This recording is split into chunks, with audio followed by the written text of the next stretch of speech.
السلام عليكم ورحمة الله وبركاته. الحمد لله رب العالمين والصلاة والسلام على سيد المرسلين وعلى آله وصحبه أجمعين. আল্লাহ সুবহানাহু ওয়া তাআলার মহান দরবারে লাখো শুকরিয়া জ্ঞাপন করছি, যিনি আমাদেরকে দ্বিতীয় মুক্তিযুদ্ধের 1 মাস পূর্তি উপলক্ষে কিছু কথা বলার জন্য এবং শোনার জন্য তৌফিক এনায়েত করেছেন। এজন্য বলি আলহামদুলিল্লাহ। বাংলাদেশে যখন একটি স্বৈরাচারী, অত্যাচারী, অহংকারী, সর্বোপরি মুনাফিক এবং দেশের বিরুদ্ধে ষড়যন্ত্রকারী সন্ত্রাসী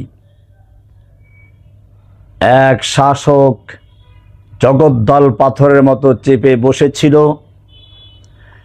তিলে তিলে এদেশ থেকে ইসলাম ও মুসলিমদের নাম ও নিশানা মুছে ফেলার জন্য নানামুখী প্রকল্প হাতে নিয়েছিল। বয়স বেশি হলে তাকে রাজাকার,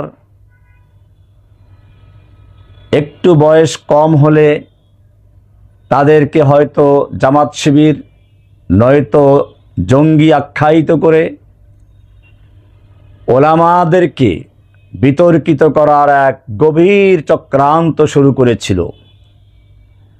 সাইদি সাহেবকে রাজাকার বানালো, জসিমউদ্দিন রহমানীকে জঙ্গি বানালো, হাজার হাজার আলেমদেরকে এবং ছাত্র, স্কুল কলেজ মাদ্রাসার ছাত্র যারাই ইসলামী চেতনায় বিশ্বাসী তাদের কাউকে জামাত শিবির, কাউকে জঙ্গি আখ্যায়িত করে জেলখানা ভরে ফেলেছিল।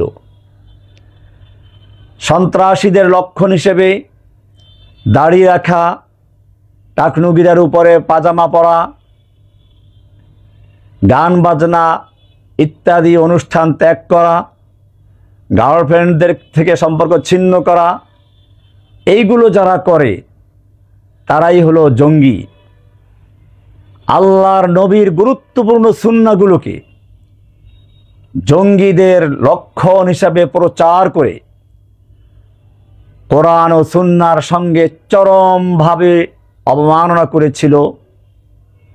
শুধু তাই না, এদেশের মানুষকে বিভিন্ন দলে বিভিন্ন মতে বিভক্ত করে জাতির ভিতরে এক গৃহযুদ্ধ লাগানোর চক্রান্ত করেছিল। স্বাধীনতার পক্ষে, স্বাধীনতার বিপক্ষে, মুক্তিযুদ্ধের চেতনার পক্ষে, মুক্তিযুদ্ধের চেতনার বিপক্ষে, এভাবে জাতিকে বিভক্ত করে এক চরম মুনাফিকি ষড়যন্ত্র শুরু করেছিল। বলতে বলতে তার জিহ্বা এত দীর্ঘ হয়েছিল, শেষ পর্যন্ত এদেশের ছাত্র জনতার এই বিশাল আন্দোলনকেও রাজাকারের নাতিপুতি আখ্যায়িত করতে দ্বিধাবোধ করেনি। আমার যুবক ভাইদেরকে বলবো, আজকের এই বিস্ফোরণ এটা একদিনের নয়। পানি যখন গরম দেওয়া হয় এক মুহূর্ত আগেও বোঝা যায় না যে এখনই টকবক করে ফুটে উঠবে, বরং যখন পানি ফুটে উঠবে তার আগ মুহূর্তে একেবারে আওয়াজ থাকে না। ঠিক তেমনি ভাবে তিলে তিলে এদেশের মানুষের ভিতরে ক্ষোভ তৈরি হয়েছিল যখন কুকুরের মাথায় টুপি পরানো হয়েছিল, যখন তাসলিমা নাসরিনের মতো একটা নাপাক ময়লার কিট, ডাস্টবিনের আবর্জনা এই বাংলার জমিনে আল্লাহ এবং আল্লাহর রসুলকে নিয়ে কটূক্তি করেছিল। এদেশের জনগণ তাওহীদি জনতা ক্ষেপে উঠেছিল এবং সেই পতিতা বাংলাদেশ ছেড়ে বিভিন্ন জায়গায় গিয়ে শেষ পর্যন্ত নরেন্দ্র মোদীর প্রথম বধূ আকারে আশ্রয় পেয়েছিল। কিন্তু নরেন্দ্র মোদীর দ্বিতীয় বধূ যখন এলো, তখন তার আসনটা হয়তো খালি হয়ে গেছে, কারণ সে বুড়ি হয়ে গেছে। বাংলাদেশে যখনই বিগত সরকার, হাসিনা সরকার, আওয়ামী লীগ সরকারের দুর্নীতি প্রকাশ্যে আসে, তখনই একটি জঙ্গি নাটক সাজিয়ে মানুষের দৃষ্টিভঙ্গিকে অন্যদিকে ঘুরিয়ে দিয়েছিল। আমেরিকা, ইউরোপ সহ সারা বিশ্বের মানবতাকে আমি বলবো, আপনারা নিজেরা তদন্ত করুন। বাংলাদেশে এমন কোনো জঙ্গি সংগঠন নেই যারা এদেশের শান্তি শৃঙ্খলা কিংবা বিশ্বের শান্তি শৃঙ্খলার জন্য হুমকি। এগুলো সবই হাসিনার তৈরি করা। যখনই তার এক একটা ইস্যু সামনে চলে আসে, বিতর্কিত কোনো কাজ তার সামনে চলে আসে, সেটাকে ধামাচাপা দেওয়ার জন্য এবং বিশ্বের দৃষ্টিটাকে অন্যদিকে ঘুরিয়ে দেওয়ার জন্য একটা জঙ্গি নাটক সাজিয়ে কোনো একটা ঘটনা ঘটিয়ে দেয়। এরপরে সে মানুষকে বুঝায়, বিশেষ করে পশ্চিমা বিশ্বকে বুঝায় যে এদেশ থেকে আমি যদি চলে যাই তাহলে জঙ্গিবাদ মাথা চাড়া দিয়ে উঠবে। এখন হাসিনা নেই, এখন কি জঙ্গিবাদ মাথা চাড়া দিয়ে উঠেছে? আমি বিশ্বাস করি বরং হাসিনা বিদায়ের পরে এদেশের মানুষের মধ্যে ঐক্য তৈরি হয়েছে, এদেশের মানুষের মধ্যে শান্তি শৃঙ্খলা তৈরি হয়েছে, এমনকি অমুসলিমদের সাথেও এদেশের মানুষের যে ঐতিহ্যবাহী সম্প্রীতি হয়েছে সেটা আবার পুনঃস্থাপিত হয়েছে। হাসিনার চক্রান্ত ছিল তার পতনের পরে একযোগে তার আওয়ামী লীগ গুন্ডাদের মাধ্যমে হিন্দুদের মন্দিরগুলো ভেঙে দেওয়া, হিন্দুদের ব্যবসা প্রতিষ্ঠানে বাড়িঘরে আগুন দিয়ে ভারতকে বুঝানো যে এদেশে হিন্দুদের উপর অত্যাচার হচ্ছে, গণহত্যা চালানো হচ্ছে। এর মাধ্যমে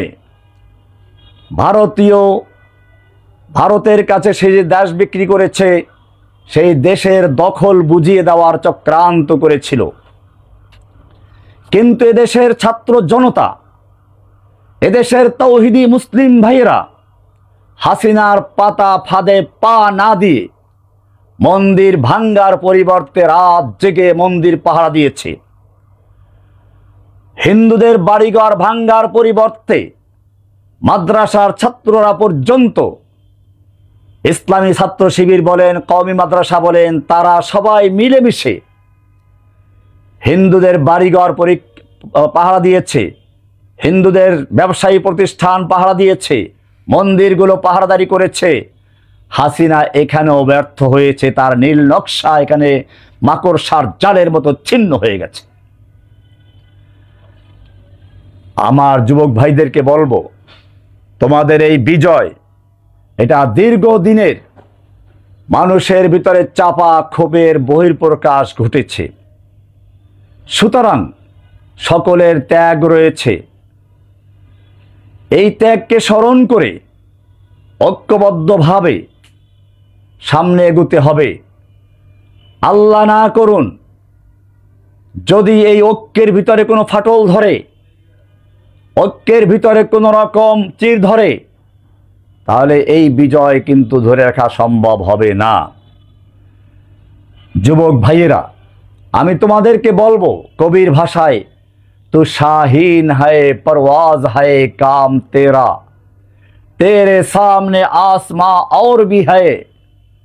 তুমি তো বাজ পাখি, তোমার সামনে আসমান আরো আছে, তোমার কাজ হচ্ছে উড়তে থাকা।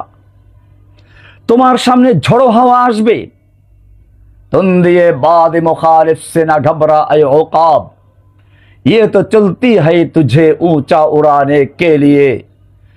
হে যুবক, তুমি হচ্ছ ঊর্ধ্ব গগনের সেই বাজ পাখির মতো, যে ঝড়ো হাওয়া দেখে ভয় পাওয়ার পরিবর্তে বাতাসের তালে তালে আরো ঊর্ধ্ব গগনে উঠতে থাকে।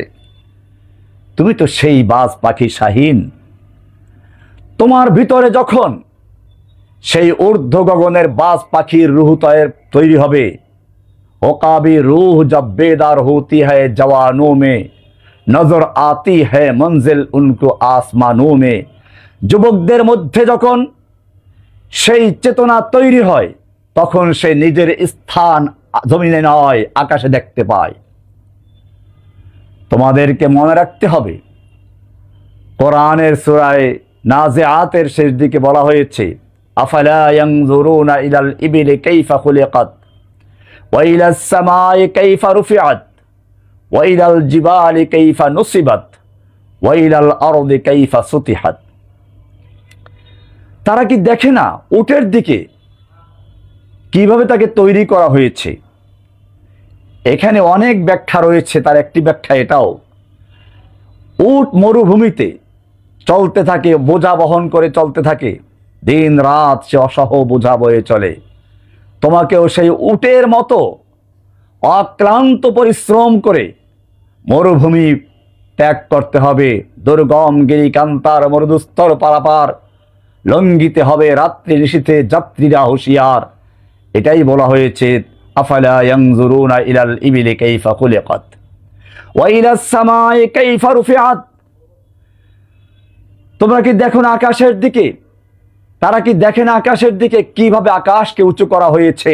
তার মানে আকাশের মতো উঁচু হবে তোমার চিন্তা চেতনা। সংকীর্ণ কোনো চিন্তা চেতনা নিয়ে আগানো যাবে না। ওয়া ইলাল জিবালি কাইফা নুসিবাত। পাহাড়ের দিকে তাকায় না কিভাবে পাহাড়কে স্থাপিত করা হয়েছে? তার মানে পাহাড়ের মতো সুদৃঢ় চেতনা নিয়ে তোমাকে স্থির থাকতে হবে, অটল থাকতে হবে, যত বাধাই আসুক না কেন। বিশ্ব যদি চলে যায় টলিতে টলিতে, আমি শুধু একাই রব কর্তব্য সাধিতে।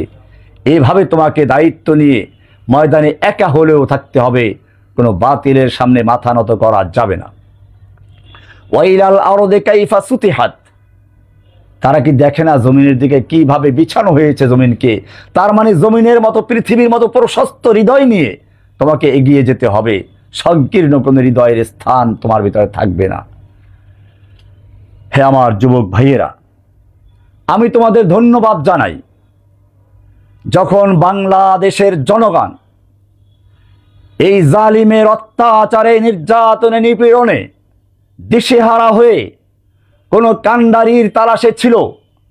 কোরআনের ভাষায় বলা হচ্ছে, ওয়ামা লাকুম লা তুকাতিলুনা ফি সাবিলিল্লাহি ওয়াল মুস্তাদআফিনা মিনার রিজালি ওয়ান নিসাই ওয়াল বিলদান الذين يقولون ربنا أخرجنا من هذه القرية الظالم أهلها واجعل لنا من لدنك وليا واجعل لنا من لدنك نصيرا। কোরআনের ভাষায় বলা হচ্ছে, তোমাদের কি হলো? তোমরা কেন সংগ্রাম করছো না, লড়াই করছো না ওই সমস্ত লোকের মুক্তির জন্য? সেই অসহায় নারী, পুরুষ, শিশু, বৃদ্ধ লোকেরা যারা ফরিয়াদ করে বলছে, রব্বানা আখরিজনা মিন হাযিহিল কারিয়াতি যালিমি আহলুহা, হে আমাদের রব, তুমি আমাদেরকে এই জালিম অধ্যুষিত হাসিনার জুলুম, অত্যাচার, নির্যাতন, নিপীড়ন থেকে আমাদেরকে মুক্ত করো। ওয়াজআল লানা মিন লাদুনকা ওয়ালিয়্যা, তুমি তোমার পক্ষ থেকে আমাদের জন্য একজন ন্যায়নিষ্ঠবান নেতা দান করো। ওয়াজআল লানা মিন লাদুনকা নাসীরা, আমাদেরকে দাও সাহায্যকারী, এই হাসিনার জুলুমের থেকে মুক্তি দান করো। আমাদেরকে ছাত্রলীগের নির্যাতন, নিপীড়ন থেকে মুক্ত দান করো। আমাদেরকে এই গরু চোর, সন্ত্রাসী, লুটেরা, ধর্ষক, এরকম জালিমদের হাত থেকে আমাদের রক্ষা করো। সেই মুহূর্তে তোমরা এগিয়ে এসেছিলে, তোমরাই এসেছিলে সেই আল্লাহর কোরআনের ভাষায় ওলি এবং নাসির হয়ে, সাহায্যকারী হয়ে। সাবাস তোমাদের, ধন্যবাদ তোমাদেরকে। আমি তোমাদের বলবো, তোমাদের এই চেতনা, তোমাদের এই বিজয় স্থায়ী হোক। তোমাদের ধন্যবাদ। আমি ধন্যবাদ জানাই আজকের এই মাস প্রতিতে বাংলাদেশের সেনাবাহিনীকে, যারা সময় মতো ভূমিকা নিয়েছিল, সেই পুলিশের মতো পেটুয়া বাহিনীর ভূমিকা পালন না করে এদেশের জনগণের পক্ষে দাঁড়িয়েছিল এবং তাদের ভাবমূর্তি এদেশের ভিতরে যেরকম আরো উজ্জ্বল হয়েছে, বিশ্বব্যাপী তারা সমাদৃত হয়েছে, বিশ্বব্যাপী তাদের ভাবমূর্তি আরো উজ্জ্বল হয়েছে। ধন্যবাদ জানাই সেই সেনাবাহিনীর জওয়ানদেরকে, যারা জালিমের পাশে না থেকে মাজলুমদের পাশে দাঁড়িয়েছে। এভাবেই যদি এদেশের সেনাবাহিনী সময় সময়ে বিপদের মুহূর্তে জালিমের পক্ষ না নিয়ে, মাজলুমের পক্ষ নেয়, শাসকের পক্ষ না নিয়ে জনগণের পক্ষ নেয়, আশা করি এদেশের মানুষের কেউ, এদেশের স্বাধীনতা, এদেশের ইসলামের চেতনা কেউ ভুলণ্ঠ করতে সাহস করবে না। আমি ভারতকে সাবধান করে দিচ্ছি, বাংলাদেশের দিকে খবরদার কুনজর দিবে না। বাংলাদেশ সিকিম ভুটান নয়, বাংলাদেশ 18 কোটি মুসলিম জনতার, তাওহিদি জনতার দেশ। এদেশ একটি মসজিদ, এটা আমাদের পবিত্র ভূমি। এদিকে যদি চোখ তুলে তাকাও, সে চোখ উপড়ে ফেলা হবে। এদিকে যদি পা বাড়াও, সে পা ভেঙে দেওয়া হবে। এদিকে হাত বাড়াও, হাত কেটে নেওয়া হবে। যদি বাংলাদেশের দিকে এক পা বাড়াও, আমরা 7 সিস্টারকে বলে দেব, চায়নাকে বলে দেব, চিকেন নেক বন্ধ করে দাও। 7 সিস্টারকে স্বাধীনতার আন্দোলনে ঝাঁপিয়ে পড়তে বলো। কাশ্মীরকে বলবো, তোমরা স্বাধীনতার জন্য তৈরি হও। पाकिस्तान अफगानिस्तान से मैं कहता हूं कि तुम कश्मीर के साथ मदद करो, कश्मीर के आज़ादी के लिए काम करो। আমরা পশ্চিমবঙ্গের মমতা ব্যানার্জিকে বলবো, আপনি বাংলাকে মোদির রাজত্বের থেকে মুক্ত করে স্বাধীনতা ঘোষণা করুন। এভাবে ভারতের প্রত্যেকটা প্রদেশ, খালিস্তানি সেই শিখদেরকে বলবো, তোমাদের সময় এসেছে, এখনই তোমরা স্বাধীনতার ডাক দাও।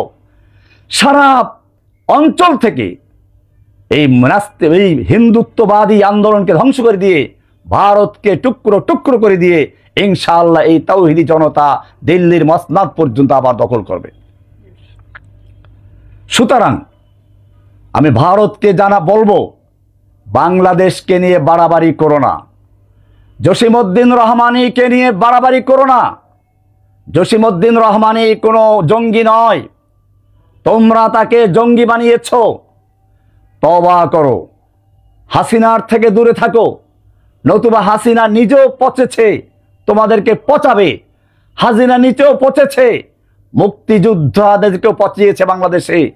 আজকে মুক্তিযোদ্ধাদের নাম শুনলে মানুষের সেই আগের শ্রদ্ধা নেই। কে পচালো? হাসিনা পচিয়েছে। বঙ্গবন্ধুর নাম হাসিনা পচিয়েছে। এখন বঙ্গবন্ধু একটা হাস্যকর বিষয়, শেখ মুজিবের মূর্তির গলায় রশি লাগিয়ে ক্রেন দিয়ে টেনে ফেলে দিয়েছে। এত চরম অবমাননা হাসিনার কারণে হয়েছে। তাই ভারতকে বলবো, হাসিনাকে নিয়ে আর নাচানাচি করো না। হাসিনাকে নিয়ে যত নাচানাচি করবে, বিশ্বে তোমার ভাবমূর্তি ততই নষ্ট হবে।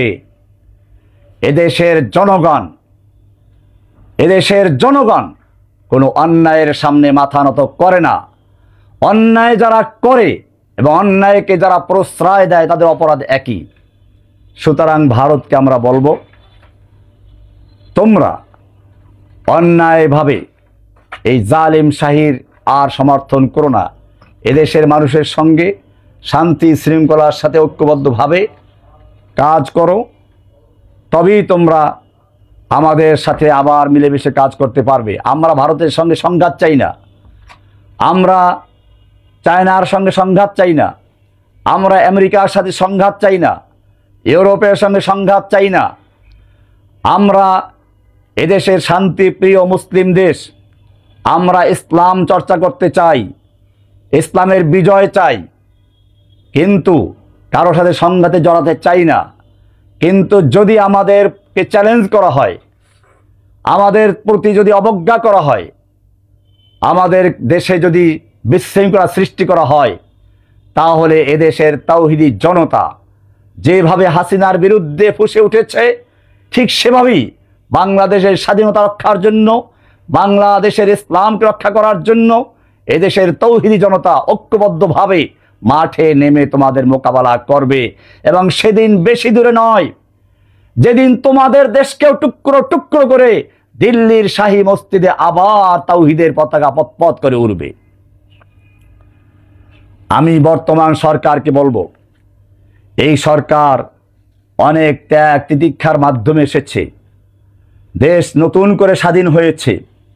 সুতরাং হাসিনার তৈরি করা কাটা ছেঁড়া সংবিধান পরিবাদ দিয়ে একটা সম্পূর্ণ বাংলাদেশের মুসলিমদের চেতনার সাথে মিল রেখে নতুন করে একটি সংবিধান তৈরি করা। 2,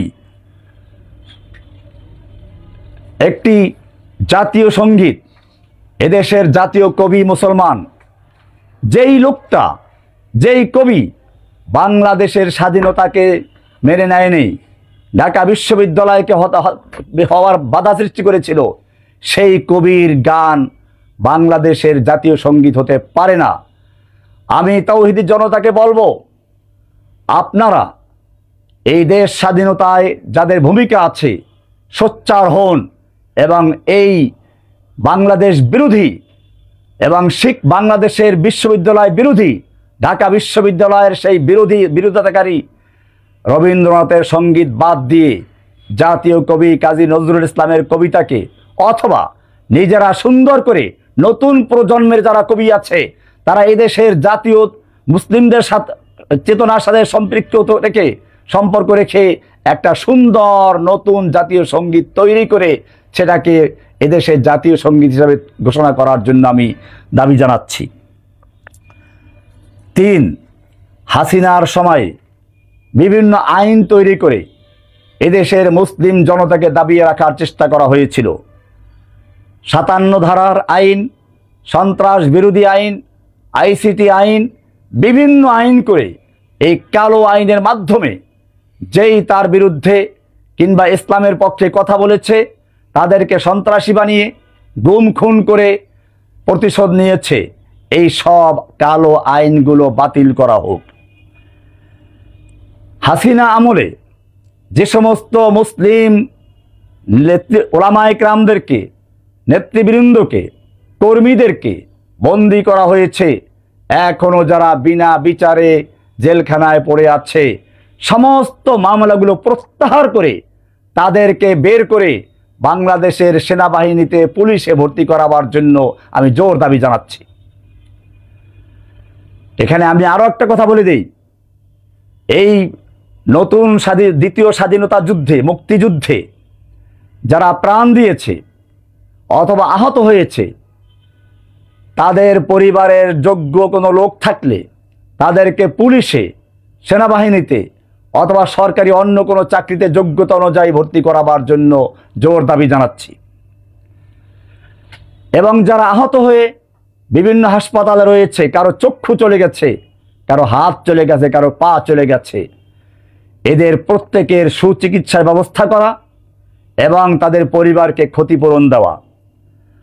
সাথে সাথে যেই পুলিশগুলো নেচে নেচে আনন্দ করে, উৎসবে করে এই ছাত্র জনতার বুকে গুলি করেছে, হেলিকপ্টার থেকে, গানশিপ থেকে, এরকমভাবে ট্যাঙ্কের ভিতরে বসে অথবা রাস্তায় দাঁড়িয়ে এই পুলিশগুলোকে খুঁজে খুঁজে বের করে তারা যেভাবে জনগণের সামনে দিবালোকে গুলি চালিয়েছে, ওদেরকে ধরে এনে জেলখানার কোনো অন্ধকুঠিতে নয়, ওদেরকেও রাজপথে এনে লক্ষ লক্ষ জনতার সামনে এনে ব্রাশ ফায়ার করে ওদের হাড্ডি গুড্ডি বাতাসে উড়িয়ে দেওয়া হোক।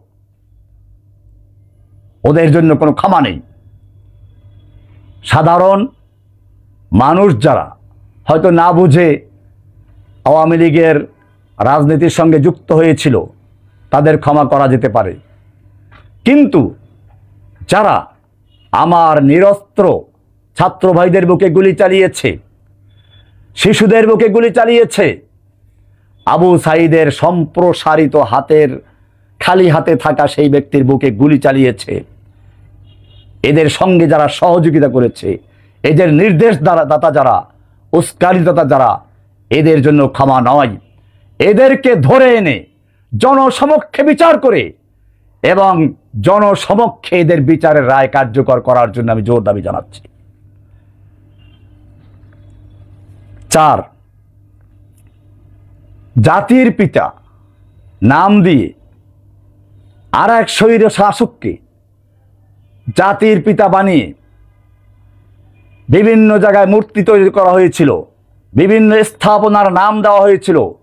সব জায়গা থেকে মূর্তিগুলোকে সরিয়ে দিয়ে তার জায়গায় বঙ্গবন্ধু নয়, জাতির পিতা ইব্রাহিম আলাইহিস সালামের নাম অনুসারে সমস্ত স্থাপনাগুলোর নামকরণ করা হোক। যত জায়গায় জাতির পিতা রয়েছে সেখানে জাতির পিতার জায়গায় সেই স্বৈরাচারী বঙ্গবন্ধুর নাম বাদ দিয়ে সেখানে ইব্রাহিম আলাইহিস সালামের নাম পুনঃস্থাপিত করা হোক। এমনিভাবে বর্তমানে সরকারি চাকরিতে অনেক পদ খালি রয়েছে। কওমি মাদ্রাসার ছাত্ররাও এই আন্দোলনে ব্যাপকভাবে অংশগ্রহণ করেছে, আহত হয়েছে, নিহত হয়েছে। তাই আমার জোর দাবি থাকবে তাদের এই ত্যাগকে মূল্যায়ন করে তাদের মধ্যে যারা যেভাবে যোগ্য, বিভিন্ন স্কুল কলেজে শিক্ষক হিসাবে নিয়োগ দেওয়া, যারা প্রশাসনে ঢুকতে চায়, পুলিশে যেতে চায়, সেনাবাহিনী যেতে চায়, তাদেরকে সেখানে সুযোগ করে দেওয়া। বিশেষ করে এদেশের যে শিক্ষাগুলোকে, শিক্ষা ব্যবস্থাকে এমনভাবে সাজানো হয়েছিল যে ইসলাম এর সাথে যেন বিদ্বেষ তৈরি হয়, তার মোকাবেলা করার জন্য আমি বলবো স্কুল কলেজ ইউনিভার্সিটি থেকে প্রাইমারি থেকে শুরু করে ইউনিভার্সিটি পর্যন্ত সব জায়গায় ধর্মীয় শিক্ষকের পদে কওমি মাদ্রাসার ওলামায়ে কেরামদেরকে বসানোর জন্য জোর অনুরোধ জানাচ্ছি। আলিয়া বা অন্য অন্য মাদ্রাসার ছাত্র আলেম যারা, তাদেরকেও প্রশাসনের বিভিন্ন যোগ্য জায়গায় স্থান করে দেওয়ার জন্য আমি জোর দাবি জানাচ্ছি। এমনিভাবে আজকে মিডিয়াগুলো সবই বামপন্থী এবং রামপন্থী তথা হাসিনাপন্থী লোকদের হাতে। এক্ষেত্রে ইসলামী চেতনায় বিশ্বাসী, বাংলাদেশের স্বাধীনতায় বিশ্বাসী এরকম মিডিয়া তৈরি করা, বিভিন্নভাবে তাদেরকে সাহায্য করা, এটা এই সরকারের জন্য খুবই জরুরি। ইসলামী অর্থনীতি, মুশারাকা, মুদারাবা এসবকে সামনে রেখে জনগণের মধ্যে ক্ষুদ্র ঋণ প্রকল্প চালু করা যায় কিনা, সেক্ষেত্রে যেহেতু আমাদের বর্তমান প্রধান উপদেষ্টা ডক্টর মোহাম্মদ ইউনূস সাহেব সারা বিশ্বে একজন প্রথিতযশা অর্থনীতিবিদ হিসাবে খ্যাত রয়েছেন, আমি তাকে অনুরোধ করব আপনি আরেকটু গবেষণা করুন। আপনি এখন পিছনে যাই গেছে, এদেশের জনগণ সব ভুলে গিয়ে আপনাকে মাথার মুকুট হিসাবে গ্রহণ করেছে।